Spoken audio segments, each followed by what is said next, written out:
Joey here, Eat, Sleep, Box and Repeat, brought to you by Western Bay Pain Relief with the main man of the evening, headline act, Brandon Scott. Brandon, let's get straight into the action then.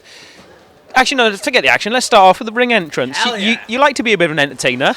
Talk us through that ring walk. If people want to see it, it's also on our YouTube, but give us your perspective, your opinion on it. Well, like I said in an interview before, I always believe in getting better. Now I thought to myself, I made history in my first fight.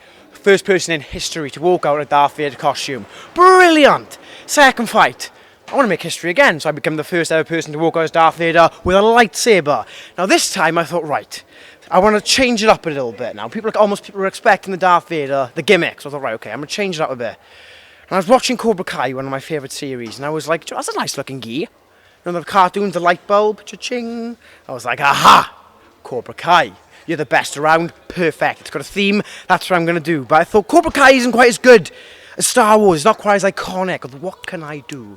What can I flip? I thought Nas has done that. I'll just do it better than him. I'll get one up on him. So, you tell the camera. I'm going to ask you a question here. How much did I nail that flip? I'll be honest, mate, I think that you looked at the ropes and you were scared how high they were at first, but you put a bit of extra leap on it and it was alright. No, I did. They had a bit of give, and I was like, most people, especially, you keep in mind now, yeah? I'm a 19-year-old boy. I turned 19 a month ago. Most people, just the pressure of headlining a bill, packed, will crumble them. I knew what I had to do. I was saying to everyone before the fight, I said, what makes this ring walk so good is I could mess it up. I could. That ring walk is going viral either way. I said it's going viral either way. It's going viral for me falling on my face and looking like a complete idiot, or it's going viral for me landing it and looking like an utter Chad. And I landed it and looked like a proper animal. I landed, yeah, and it was like, as I landed, people say don't admire your work, but I landed it, the flip, over the ropes, boom. I was like, oh, that was cool. Walk to the corner like this is normal, Brand. You knew this was going to happen. But I was standing in the corner and I was like, I can't wait to put that on my Instagram. Oh, I hope Karen got a picture of that. Alright, Brandon the entertainer, let's put you to bed for a second. Let's talk about Brandon the boxer. Brandon, in there, I'll just say it as it is. From the outside, it looked at times like you were getting old man a little bit. Do you know what I mean? He wasn't letting you walk him back. He was sort of making you, not miss, but he was making you work a little bit harder than you needed to or wanted to in the clinches. Well, how are you going to counteract that? You're a young man coming up against old men in the journeyman game. How are you going to sort of put those problems to bed early?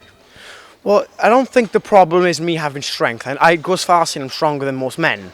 I showed in my last fight, I was pushing my last opponent back for fun. And I seen him on the front foot. I think that opponent I had there he was, sorry for my language here, but he was just Soviet as fuck.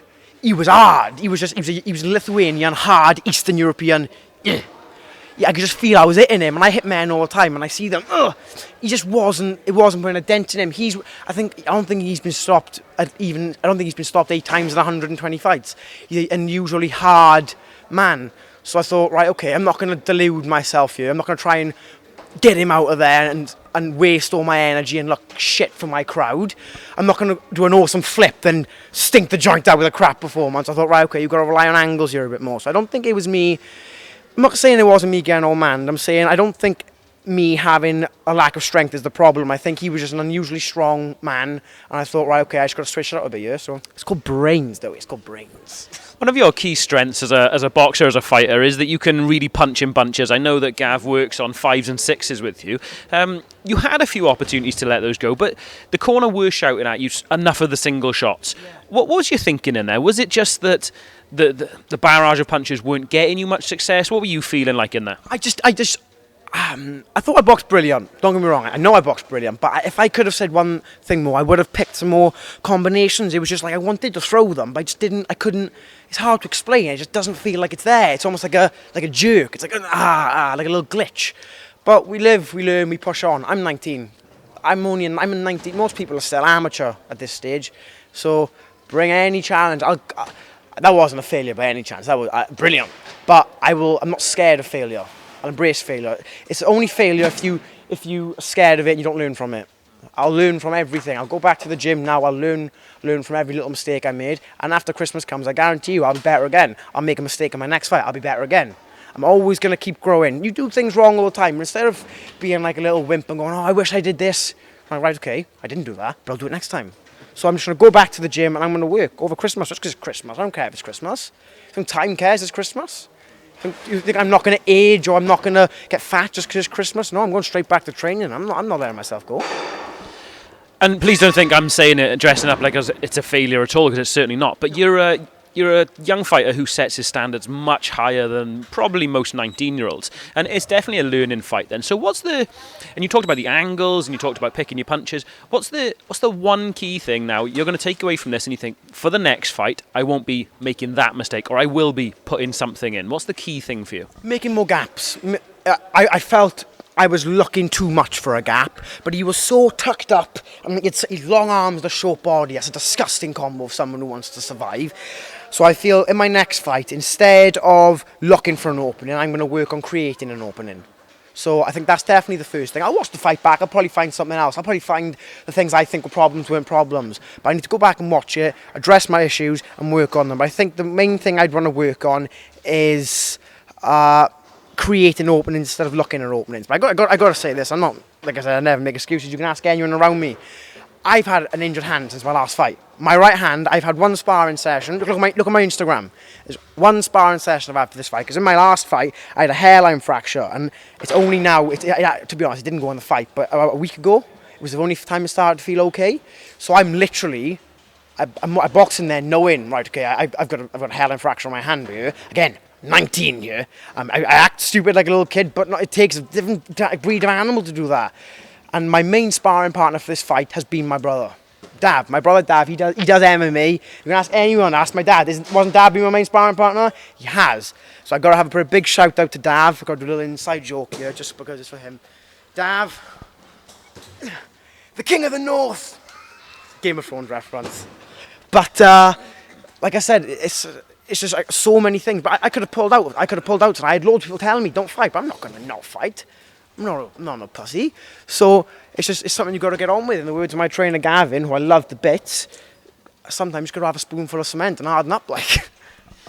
And talking about how you're going to move forward and stuff like that, you're a young man, you've got a long career ahead of you hopefully, and a successful career ahead of you as well. Do you give much thought to letting Lee and maybe take you on the road a little bit? I know you've got fantastic fans down here, you've got great support, you can sell out shows and all that, but do you ever sort of find yourself thinking, do you know what, I wouldn't mind getting a piece of the Sonny Edwards undercard that's coming up? Or do you ever think about boxing on the road a little bit?